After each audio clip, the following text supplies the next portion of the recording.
Olá, tudo bem? Eu sou a professora Vanessa Lemos e nós vamos falar um pouquinho sobre síndrome coronariana aguda de uma maneira geral para facilitar o início dos seus estudos. Vamos lá? Obrigada, espero que tenha ajudado. Boa sorte. Da origem à síndrome coronariana aguda. E a isquemia miocárdica, ela vem pelo desequilíbrio entre a oferta e o consumo de oxigênio pelo miocárdio no nível da fibra miocárdica. Daqui a pouco nós vamos explicar quais são esses componentes e o que faz a fisiopatologia da doença arterial coronariana. Mas a gente precisa ter uma noção sobre a anatomia das artérias coronárias. No próprio Porto ele cita isso.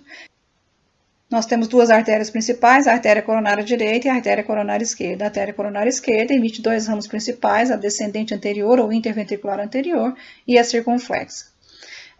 A gente tem um critério de dominância, 90% dos pacientes a coronária direita é dominante, ou seja, ela emite o ramo descendente posterior ou interventricular posterior, que vai nutrir o ventrículo esquerdo posteriormente. E 10% dos casos, a dominância da circunflexa, em que a circunflexa vai emitir o ramo interventricular posterior para nutrir o ventrículo esquerdo posteriormente. Então, do lado direito nós temos o ramo septal, o ramo do cone, o ventricular anterior, o marginal, que é ao longo do ventrículo direito, o ramo do nó AV, a descendente posterior e a ventricular posterior. Na coronária esquerda, os dois principais descendente anterior e circunflexa, os septais, de lesão e de infarto. E dependendo do local comprometido, por exemplo, num tronco de uma coronária esquerda, nós vamos ter todas as áreas abaixo comprometidas e assim a função miocárdica fica mais comprometida. Então, a artéria coronária direita, ela sai do seio coronário direito, passa pelo tronco da artéria pulmonar da aurícula direita e vai para o sulco coronário. À esquerda, no seio coronário esquerdo, passa pelo tronco da artéria pulmonar novamente e emite dois ramos principais que eu falei, descendente anterior e circunflexo. Aqui está uma subdivisão, mas relacionada à imagem anterior. Com o decorrer do tempo, vai formando a aterosclerose coronariana. E essa aterosclerose, ela pode emitir uma placa de ateroma. Essa placa de ateroma, ela pode evoluir com o tempo, pode se fissurar ou ter ruptura, provocando a formação de um trombo. Então, a gente tem a lesão endotelial, a agregação plaquetária, se a placa fissurar, forma um trombo mural com obstrução variável e pode fazer um trombo oclusivo agudo. Esse trombo oclusivo agudo é que pode gerar angina instável, ou um infarto. Ou a própria placa pode progredir e fazer uma obstrução coronariana. Quando ocorre fissura da placa e formação de um trombo oclusivo, a doença é aguda. Quando ocorre a obstrução coronariana pela placa somente, ela é uma evolução crônica e o paciente vai se... Então, você tem um vaso normal, um vaso com uma faixa já de produção de gordura. Aqui já começa a formação da placa, a placa aumentando de tamanho. A partir do momento em que há mais de 70%, 75%, alguns autores dizem 85%, de obstrução, o paciente começa a sentir angina quando ele é submetido ao esforço. Quando a placa fissura e forma um trombo oclusivo agudo, o paciente vai ter angina instável. Se essa lesão perdurar e houver necrose dos miócitos, morte celular, aí ele passa a ter um infarto. Então, para diferenciar a angina instável do infarto, a gente precisa pedir as enzimas. As enzimas vão mostrar que teve necrose, ou seja, o paciente teve um infarto. E a partir do momento que vai se obstruindo cada vez mais e passa a 75%, 80%, o paciente começa a ter clínica. Mas vale salientar que em torno de 25% das isquemias elas são silenciosas, ou seja, o paciente pode ter um grau de obstrução importante e a isquemia ser silenciosa. Então, o que é importante? Importante os fatores que aumentam a chance de síndrome coronariana aguda, mas não necessariamente eles estão essencialmente contidos na anamnese. Então, o paciente que tem história prévia de doença coronariana ou vascular, idade maior que 55 anos para homem, 65 anos para mulher, fator de risco para a formação da placa, da doença aterosclerótica coronariana, que é do sexo masculino, hipertenso, diabético, tabagista, dislipidêmico, história familiar precoce de doença arterial coronariana, seja ela angina instável ou infarto.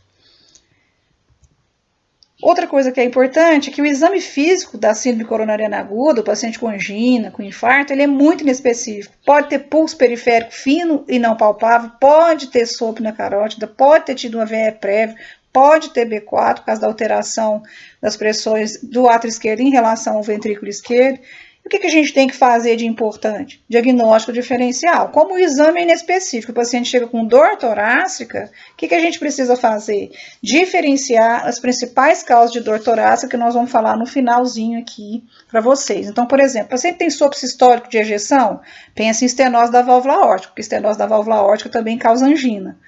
Tem assimetria de pulso e sopro diastólico de insuficiência aórtica? Pensar em dissecção da válvula aórtica, porque também causa angina e dor torácica lancinante. Ausência de murmúrio, frame tórax vocal abolido ou diminuído, timpanismo, pensar em pneumotórax, porque o pneumotórax agudo causa muita dor torácica. Então, vamos falar da síndrome coronariana aguda. Ela pode ser angina estável, a angina instável, de repouso, com início recente, crescendo ao longo do tempo. Pode ter um infarto do miocárdio, a cardiopatia isquêmica, que é a consequência da morte dos miócitos, causando fibrose nessas fibras, gerando miocardiopatia. E dentro disso, a isquemia silenciosa, que pode ocorrer a cada 25% dos pacientes que infartam não têm sintomas. Então, a miocardiopatia isquêmica, que é o grau de comprometimento crônico das fibras miocárdicas, ela é por causa das áreas de fibrose, no miocárdio ventricular, de acordo com a isquemia crônica dessas fibras, pode provocar arritmia e pode provocar disfunção ventricular esquerda. Então, a síndrome coronariana, de um lado, nós temos a angina, que pode ser estável ou instável. Então, pelo desequilíbrio entre a oferta e consumo do oxigênio pelo miocárdio, o paciente vai ter uma dor torácica anginosa típica.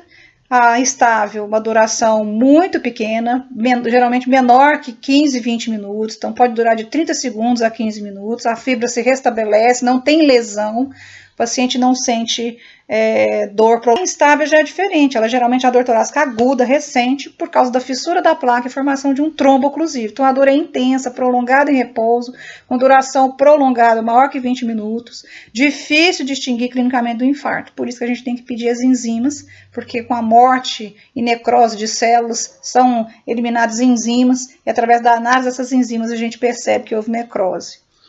E através do eletrocardiograma, mas a gente sabe que o eletrocardiograma não é tão sensível, então ele pode vir normal mesmo com o paciente tendo lesão.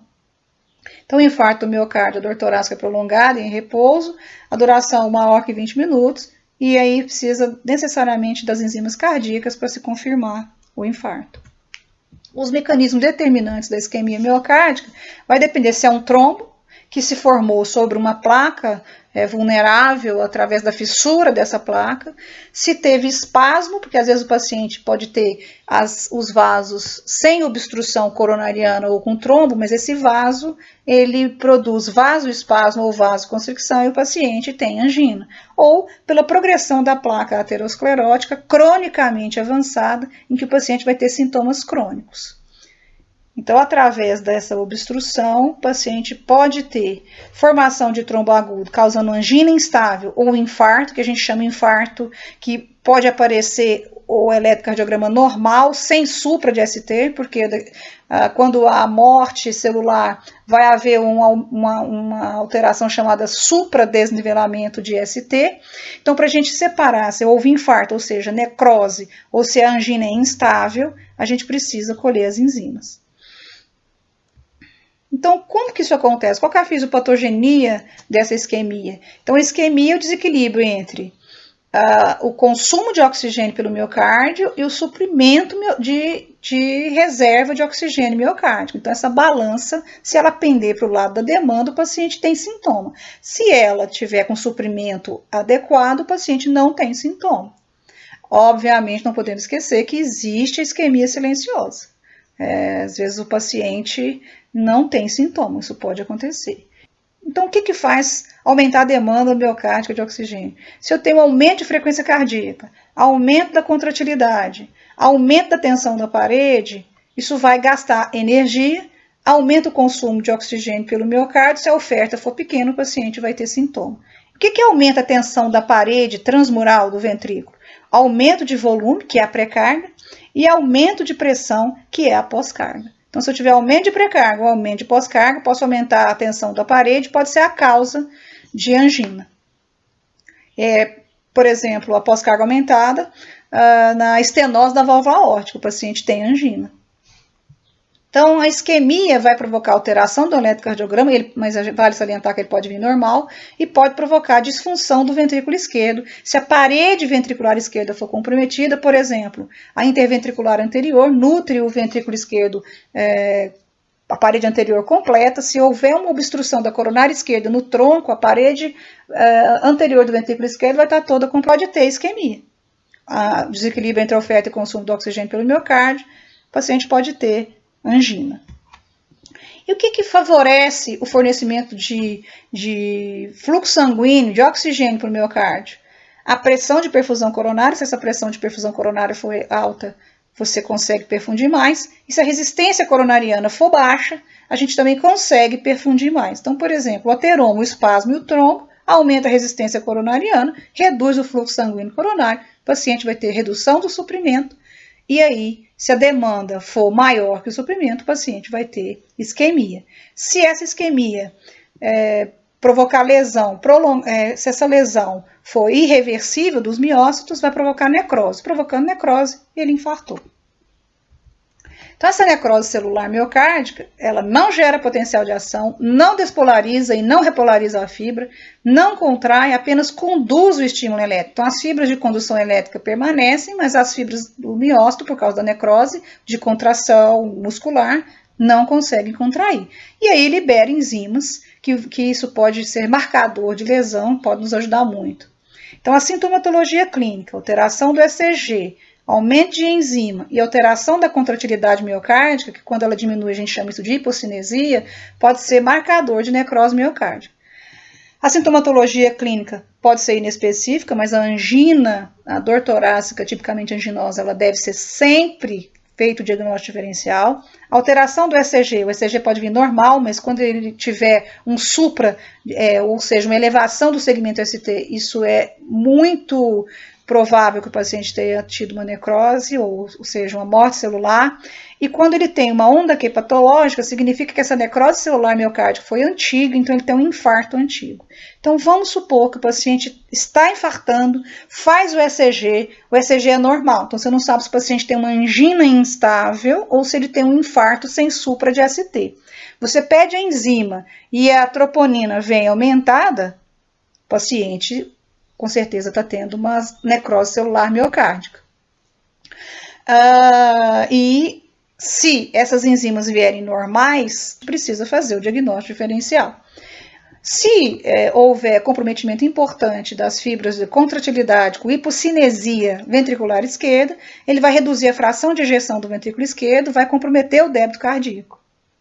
Aqui mostrando o miocárdio íntegro, o miocárdio com infarto recente, ou seja, agudo, e aqui o miocárdio antigo com áreas de fibrose. Essas áreas de fibrose aqui mostram que o infarto é antigo. Então, no miocárdio íntegro, onda P de despolarização atrial, complexo QRS de despolarização ventricular e a onda T de repolarização ventricular. Esse é o segmento ST, que aqui está isoelétrico. Quando ocorre supra do segmento de ST, como mostrado aqui no infarto recente, vai ter elevação do segmento ST. E antes da elevação do segmento ST, pode ter inversão de T, mas às vezes isso não vai dar tempo nem de ser captado. Vanessa, então quer dizer que se não tiver o supra de elevação de ST, não teve infarto? Não, se o paciente tiver sintoma, o eletro vem normal, você tem que fazer as enzimas, porque às vezes o infarto é sem supra de ST. Então da despolarização, então essa onda aqui, ela fica muito profunda e patológica, mostrando que já é um infarto antigo. Então, de acordo com o tempo, por isso que tempo é músculo, de acordo com o tempo de isquemia, inestável e instável, não dá tempo de ter liberação de marcadores séricos, porque não houve morte e necrose. Quando o paciente tem morte celular, há liberação de marcadores séricos. Então, o que a gente pede? A troponina, que ela é mais sensível e específica, começa a se elevar precocemente após o início da dor, e o pico dela é de 12 a 24 horas. Então, os exames que a gente solicita é o ECG, enzima, pode pedir o Holter para ver questão de arritmia e para ver respostas eletrocardiográficas de 24 horas, o ecocardiograma para ver função do ventrículo esquerdo, e o cateterismo, que é o exame de escolha para ver anatomia e função, para que se haja indicação ou de angioplastia ou de cirurgia de revascularização para tratar a doença coronariana. Como a dor torácica ela é algo muito importante no manejo do paciente, é importante a gente definir, ela é tipicamente anginosa? Então, lembre-se dos sinais e sintomas, a gente tem a dor torácica que é de origem cardíaca e de origem não cardíaca, e isso aqui é muito importante. Então, vamos citar o seguinte. Você vai fazer a semiologia da dor torácica, se ela é cardiovascular, se ela é da parede torácica, se ela é pulmonar ou se ela é gastrointestinal. Isso a gente já fez nos sinais e nos sintomas. Agora, nesse contexto da urgência, o paciente chegou, você está com dúvida se o paciente tem ou não uma dor tipicamente anginosa, você tem que diferenciar principalmente desses 4. Então, nós vamos falar desses 4. Existem outras causas, mas nós vamos falar desses 4. Da dissecção aorta, do infarto, da embolia pulmonar e do pneumotórax. Então, o que você faz primeiro? Localiza os achados. A dor é na parede torácica? Palpa. Às vezes pode ser uma osteocondrite, pode ser muscular a dor. Piora com a tosse? É ventilatório dependente? Tem esforço? Quais são as características semiológicas da dor? Que a gente está debatendo isso sempre. E os antecedentes familiares e pessoais. Então, síndrome coronariana aguda, o que a gente tem que focar? Geralmente são homens, idosos, hipertensos e diabéticos, mas podem ser mulher, jovem, que não tem hipertensão e não tem diabetes. Pode ser homem, jovem, que não tem hipertensão e não tem diabetes. Isso aqui são a epidemiologia mais comum, a prevalência mais comum, mas isso não quer dizer que tem que ser sempre assim. Geralmente a dor torácica em desconforto, queimação, aperto no peito, em opressão, em crescendo, retroesternal, que irradia para os membros, para o ombro, pescoço, mandíbula, associada a náusea, vômito e sudorese, tem redução de pulso e pode aparecer B4, mas às vezes o exame físico é muito inespecífico também. Mas você ainda está em dúvida? Então, o que a gente tem que pensar? Pode ser dissecção da aorta. O que a gente faz no exame físico? Fator de risco mais comum é a hipertensão. O início súbito é de forte intensidade, lancinante, provoca sudorese, palidez, agitação, fast dor. Agora, uma coisa importantíssima no exame físico, as diferenças do pulso periférico e a PA entre o membro superior direito e o membro superior esquerdo pode salvar a vida de um paciente à beira do leito, e o paciente pode apresentar sopro diastólico se a dissecção da aorta lesar a válvula aórtica. E a embolia pulmonar? A dor é pleurítica, retroesternal, em aperto no peito e é súbita. Pode estar acompanhada de dispneia, de taquipneia, hemoptise, cianose e sinal de corpo pulmonar agudo. Pode estar. O paciente vai ter histórico ou sinais de tromboembolismo venoso, fator de risco para tromboembolismo venoso e antecedentes, que pode ser tromboembolismo venoso, como eu acabei de falar, cirurgia ginecológica, ortopédica, urológica, imobilização prolongada, uso de anticoncepcional oral, etc. São fatores que podem estar associados a tromboembolismo venoso. E o pneumotórax? O pneumotórax, a dor torácica é súbita, a dispneia é progressiva ou súbita, diminuição ou ausência do frame tóraco vocal, timpanismo, murmúrio vesicular diminuído ou abolido. Ele pode ser espontâneo, geralmente os indivíduos são longilíneos, ou pode estar associado a tabagismo, a soropositividade para HIV, tuberculose, DPOC, presença de bolhas enfisematosas, etc. E pode ser hipertensivo. Se tem dor torácica intensa, dispneia e turgência da jugular, desvio da traqueia e ictus, que a gente já viu anteriormente. Eu espero que eu tenha te ajudado a direcionar seus estudos e aqueles que estão começando a roteirizar seus estudos. Deixo um abraço, muito obrigada e boa sorte.